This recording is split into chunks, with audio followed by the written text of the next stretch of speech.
હજી હમણાં જ બિહારમાં ચૂંટણી યોજાઈ હતી અને તેમાં ભવ્ય વિજય બાદ નીતિશ કુમારે ફરી એકવાર મુખ્યમંત્રી પદના શપથ લીધા હતા। જોકે તેઓએ હવે રાજ્યસભાનું ફોર્મ ભર્યા બાદ હવે સવાલ થઈ રહ્યા છે કે આખરે બિહાર પર કોણ રાજગાદી સંભાળશે, કારણ કે બિહારમાં હવે પરિવર્તનની રાજનીતિ જોવાઈ રહી છે।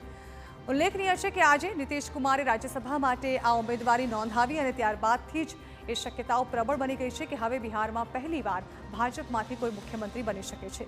બિહારમાં હવે થોડા જ સમયની અંદર સીએમ બદલાવાની શક્યતા જોવાઈ રહી છે। થોડા સમયમાં કોઈ મોટો નિર્ણય લેવાઈ શકે છે।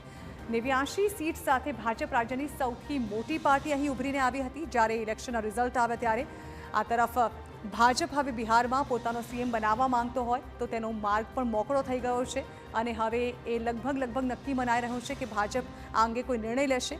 મહારાષ્ટ્રમાં શિવસેના અને એનસીપીના વિભાજન પછી ભાજપ વધુ મજબૂત બની છે અને લગાતાર બિહારમાં પણ તેના પડઘા પડ્યા।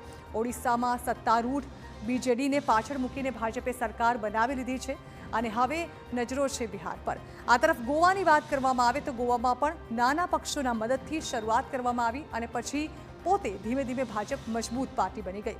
પશ્ચિમ બંગાળ, ઝારખંડ અને પંજાબમાં ભાજપની આવી રણનીતિ નિષ્ફળ થઈ ચૂકી છે, પરંતુ હવે જોવાનું એ રહેશે કે ભાજપની આ રણનીતિ બિહારમાં કેટલી સફળ થાય છે।